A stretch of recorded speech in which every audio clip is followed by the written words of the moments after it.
Give him to me. Maawa ka. Humahagulhol na pagmamakaawa ko, pero di pa rin naaalis ang galit sa mga mata niya. Umigting din ang panga ni Wilson, senyales na hindi basta-bastang galit ang nararamdaman niya ngayon. And suddenly, Aaron hugged Wilson's neck as he buried his face in it. Mas lalo na kong sinubukang abutin ang anak ko, pero marahas na tinatabig ni Wilson ang braso ko. At dahil sa panghina, bigla ako napaupo sa semento, ng sahig, malapit sa parking lot. Aaron, Aaron, Aaron! I begged and a strong arm scooped me. Kagad ako napatayo at umiyak na tumingin kay Wilson. My eyes were begging but he seems not affected. Lamang na lamang ang galit na nararamdaman niya ngayon.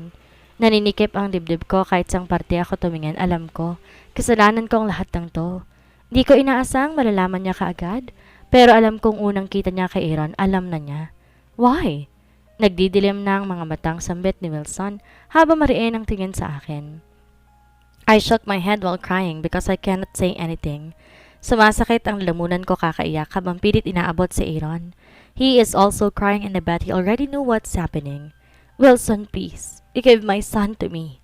Pagmamakaawa ko pero hindi niya ako hinahayaan na hawakan man lamang si Aaron. Your son? And who is the father, Ivana? Mariin na may halong sarkasmong tanong ni Wilson habang mahigpit ang pagkakabuhat kay Aaron. Wilson, please. Please what? Are you expecting me to give him to you so you can hide him again from me? Puno ng galit na sambit niya na naging dahilan para mas lalong sumakit ang puso ko. I shook my head while crying. Masyado na kaming kapansin-pansin. Lahat ng dito'y napapatingin sa amin at meron talagang humihinto para manood. Wilson's eyes were a bit red. Mas lalo ako nasasaktan sa nakikita at sobrang takot na nararamdaman ko na makita ko sa gilid ng mga mata ko ang paglapit ng mga magulang niya sa direksyon namin. Kasama si Ali. I even cried more while I'm still trying to get my son from his father. And Aaron might felt and see my plea. Kagad niya akong tinignan at parang kinukurot ang puso ko nang makita na umiiyak siya. Mommy? He cried while trying to be with me, but Wilson did not let that happen. Iniiwas niya si Aaron para hindi ko siya makuha, kaya naman mas lumakas pa ang pag-iyak ng anak ko. Wilson, give him to me, please. Pagmamakaawa ko, at kahit lumuhod pa ako sa paanan niya, gagawin ko para makuha ko lang si Aaron. Mariin ang mga tingin sa akin ni Wilson na parang kayang-kaya niya akong saktan sa mga oras na to. Wilson, not here. Get inside your car now. Gumagawa kayo ng gulo. Your son is crying, his father said. Wilson turned his back to me. Aaron extended his arm so he could reach me while he is crying really loud.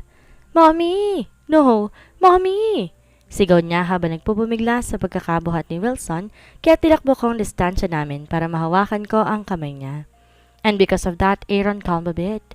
Yumakap muli siya sa leg ni Wilson habang umiiyak na parang doon kumukuha ng lakas. I wiped my tears while following them. Kitang-kita kong paglabas ng ugat sa leeg at braso ni Wilson. At ilang sandali pa mas lalo ko nakaramdam ng takot nang buksan niya ang kotse at pinasok si Aaron doon. No, Wilson. Don't take my son, please. Please. I'm sorry. Wilson naman. Umiiyak na pagmamakaawa ko. Get in! Sigaw niya sa akin. Napatulan ako sa gulat at takot pero di na ako nakagalaw pa nang hawakan niyang braso ko na mahigpit. He opened the door for me and pushed me inside. He pushed me but I did not feel any hurt. Mas lalo ako napaiyak. Mommy! My son uttered, so I got him and hugged him very tight. Nang makapasok si Wilson sa loob ng kotse ko, umiiyak pa rin ang anak ko pero ang mga mata niya ay biglang tumingin kay Wilson na di masukat ang galit. Pinaharurot niya ang kotse at di ko na alam ang gagawin kasi wala na kaming kawala. Now that he already know that he have a son with me, I am sure that he won't let me take my son away. Ang daang tinatahak namin, pamilyar na pamilyar sa akin. At hindi nga ako nagkamali dahil sobrang bilis ng pagpapatakbo niya. Ilang minuto lamang nakarating kami sa building kung nasa ng penthouse niya.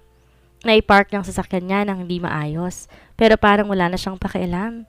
Mabilis siyang lumabas saka kinuha sa mga kamay ko si Aaron. Mabilis din akong bumaba habang pinupunasan ang mga luha ko. Aaron is now trying to close his eyes on his father's shoulder. Wilson, shut up, Ivana. We will talk about this. Sasabihin mo sa akin lahat at wala kang kakaligtaang detalye. Mariing sabi ni Wilson sa akin habang naglalakad kaya't napakagat na lang ako sa ibabang labi ko habang sumusunod. Naninikip ang dibdib ko dahil sa mga nangyayari at alam kong wala akong kawala. Di niya ako hahayaan kunin si Aaron. Di niya na ibibigay sa akin ang anak ko. Wilson, we will just leave. Hindi. Shut up! Sigaw niya habang nanlilisik ang mga mata.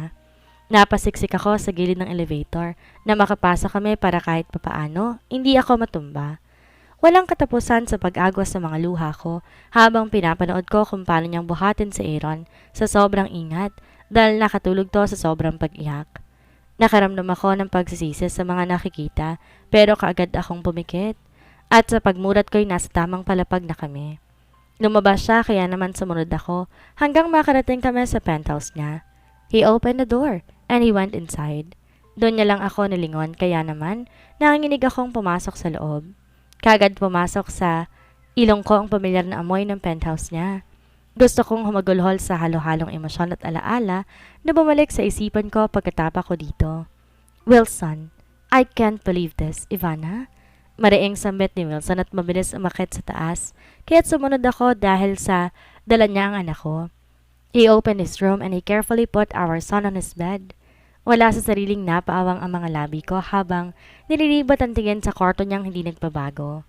Pero hindi ko pa napapasadahan ng tingin ng bawat sulok ay mahigpit niya na akong hinawakan sa braso tsaka kinaladkad palabas. Tuloy-tuloy niya akong kinaladkad hanggang sa baba at nang makarating kami sa living room ay tinulak niya ako pa po sa couch habang siya'y nanatiling nakatayo habang nagdidilim ang mga mata. He looked so angry and I think he can punch me. Natakot ako ng husto kaya't sumiksik ako sa pinakasulok habang umiiyak. Why didn't you tell me? I have no choice. You have no choice? You have me, but you chose to live. Sigaw ni Wilson kaya't mas lalo ko nakaramdam ng sakit na alam ko naman na dapat ko lamang maramdaman dahil sa ginawa ko. Hindi ko magawang tumingin sa kanya kasi natatakot ako na harapin ang galit niya. I'm sorry. Sorry? May babalik mo ba ang mga taon? Nangihinang sambit niya tang tingnan ko siya. Nakita ko ng klaro ang namumulan niyang mga mata. Mas lalo ko nasaktan at mas naging makasalanan ang tingin ko sa sarili ko. I am so guilty. Dapat ba hindi ko na lang itinago si Aaron? Dapat ba hindi na lang ako umalis noon? I was hurt. Umiiyak na sambit ko habang nakatingala sa kanya. Hurt? You think I am not? I just left for how many hours and when I get back, my girlfriend was not in the place we talked about. Puno ng pait na sambit niya kaya't mas lalong sumakit ang lalamunan ko. What now? You're marrying Christine in a few... What are you saying? Do not change the topic here, Ivana. Do not because you're hiding my son is a big deal. For 5 years, Ivana. Di ka nagpakita ng ilang taon tas ngayon makikita ko. Kasama mo ang anak ko? How dare you? How can you do this? I just want to live peacefully with my son. Peacefully? You cannot feel that when we're together? Nawalan ako na isasagot sa naging tanong ni Wilson. Nabasag ang puso ko sa maliliit na piraso. He was my safe place back then. He was my protector. He was my everything. He made me happy. He made me feel loved. Kaya tinatanong ko rin ang sarili ko, bakit ko siya iniwan? Why? That was a foolish decision. Pero dahil sa desisyong yon, nagawa kong mamuhay ng tahimik. Nagawa kong mamuhay ng walang kahit anong naririnig na masasakit na salita. You won't understand me. I cried but he shook his head before closing his eyes tightly. I can't understand you? That's bull... Mariing mura ni Wilson kaya't napatingin ako sa nanginginig kong mga kamay. I tried to calm myself down but the idea of him here with me is making me nervous. I am so mad, Ivana. I hope you know that. I won't let you hide my son from me again, not even in my dreams. Malamig na sabi niya bago patakbong umakyat sa itaas. Naiwan akong tulalang umiiyak habang pilit sinusubukang huminga ng maluwag. Hindi ko inaasahang darating kaagad ang pagkakataon to. I am so thankful that Wilson did not show me his anger that bad. Nagpigil siya at kita kong galit niya pero hindi ako pinagbuhatan ng kamay. I can see how eager of him to hold his son, to know Aaron. I can see how he wants to hold my son. Nakita ko ang gulat sa mata niya na makita si Aaron. Saksi ako kung paano niyang buhatin na mahigpit si Aaron na parang ayaw niya tong pakawalan. Ang tanging hiling ko lang sa ngayon, sana wag niyang kunin sa akin ang anak ko. Sana wag niyang ilayo sa akin si Aaron. Ikamamatay ko. I have nothing now. At anak ko na lang ang dahilan kung bakit patuloy akong humihinga. I have nothing to lose. My son could make me crazy. Umiyak ako ng umiyak sa living room habang iniisip ang mga posibleng mangyari na hindi ko makakaya. At dahil sa sobrang pag-iyak, hindi ko inaasahan na makakatulog ako sa ganong posisyon. Na magising ako ay komportable na ako nakahiga sa malambot na kama. Kagad ako napabalikwas ng bangon dahil doon, tsaka nagpalingalinga para harapin si Aaron, kaso wala. Taranta akong bumangon tsaka tumakbo papalapit sa pinto. Na makita kong nakalak ang pinto at nagdalawang isip pa akong buksan iyon dahil naalala ko fingerprint ang ni Wilson ang pwedeng makabukas nito. Aaron? I called my son even though I know that he's not in his room. I tried to open the door and my fingerprint got detected. Namilog ang mata ko dahil doon dahil hindi ko akalain na nakasave pa rin ang fingerprints ko. Sa sobrang gulat ilang segundo ako napatingin sa pinto. Pero nang maalala ang anak, kumabog ng malakas ang puso ko. Tsaka dali-dali akong tumakbo papunta sa ibaba. Don't tell me Wilson took him. No way. Please, Aaron. My son. Where is my son? Aaron? Aaron! Nataranta ako lalo nang di ko sila makita sa living room. I even checked the kitchen and I see no one. Kahit si Wilson wala. Wilson?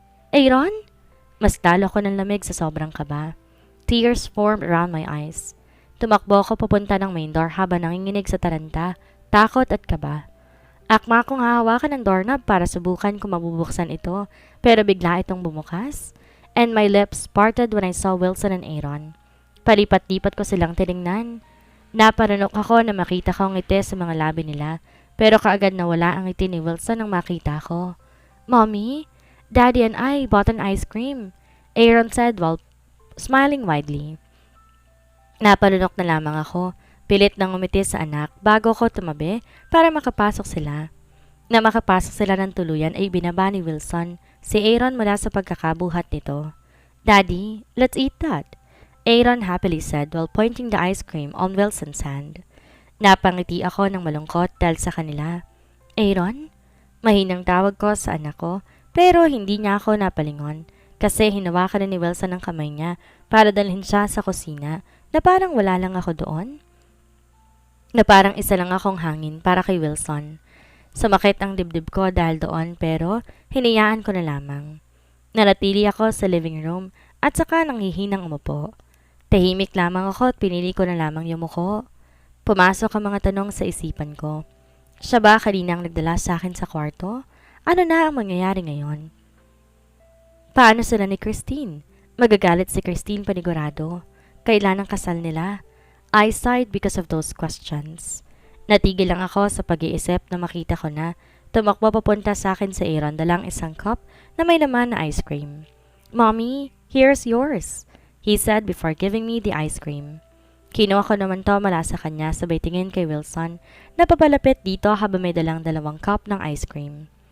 Naparanok ako na magtama ang mga mata namin at dahil hindi ko kaya yun, ako nang nag-iwas ng tingin. Napatin ako sa ice cream na bigay ni Wilson. Hindi pwede, sabi niya, kaya naman naparanok ako bago umiling. Alam mo ba ang tungkol kay Aaron pero sa apartment kami matutulog? Uuwi rin kami ng Turkey next week. Kaya hindi ka na dapat pang Turkey? Sinong may sabing uuwi kayo sa bansang yon? Malamig na tanong ni Wilson. What are you talking about? I cannot understand. Aaron suddenly spoke so I looked at my son who is looking at us with curious eyes. Aaron, come here, sabi ko sa anak pero mabilis niyang binuhat ni Wilson tsaka nilagay sa hita nito. Mommy, Daddy and I will watch Tom and Jerry. Naikuyom ko ang kamao ko. Wilson, mariing tawag ko kay Wilson pero hindi niya ako narinig. They started to talk and Wilson is patiently listening to Aaron. Minsan nagtuturkish pa si Aaron pero hindi na yon pinupuna pa ni Wilson. Nag-usap sila at nagbulungan na parang wala ako doon. Pinanood ko naman sila at di na ako nagsalita pa para hindi sila istorbohin. Ngayong magkatabi sila, mas lalo ko pang nakita ang pagiging magkamukha nila. Their expression were the same. Ang pagkunot ng noo at pagngiti parehong-pareho. Ang sarap nilang panoorin ngayon. Ito ang ipinagkait ko. Kitang-kita kong di masukat na tuwa sa mga mata ni Aaron. Nakakandong siya kay Wilson at nakahilig din siya sa dibdib nito habang ang mga matay nasa TV sa harap.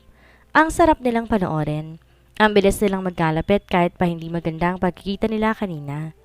Napabuntong hininga ko habang nakatingin sa kanila. At sa puntong iyon, napatingin sa akin si Wilson kaya't napayos ako ng upo.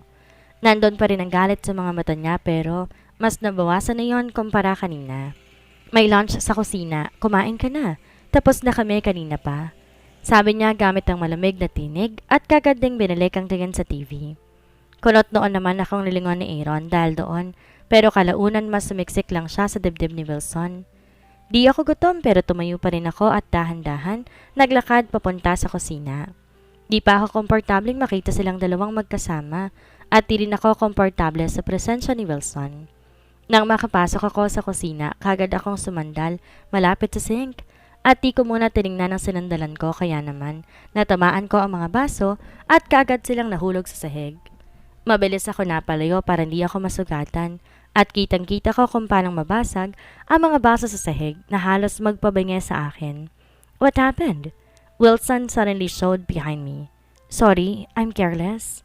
Sabi ko kay Luhod, malapit ng bubog para isa-isang pulitin yon. Don't! Agap ni Wilson at di ako pinatayo bago makapulot ng isa. Daddy! Wag na wag mong hahawakan yan. Magtatawag ako na maglilinis. Galit na sabi niya sabay talikod para bumalik kay Aaron na tawag ng tawag sa kanya.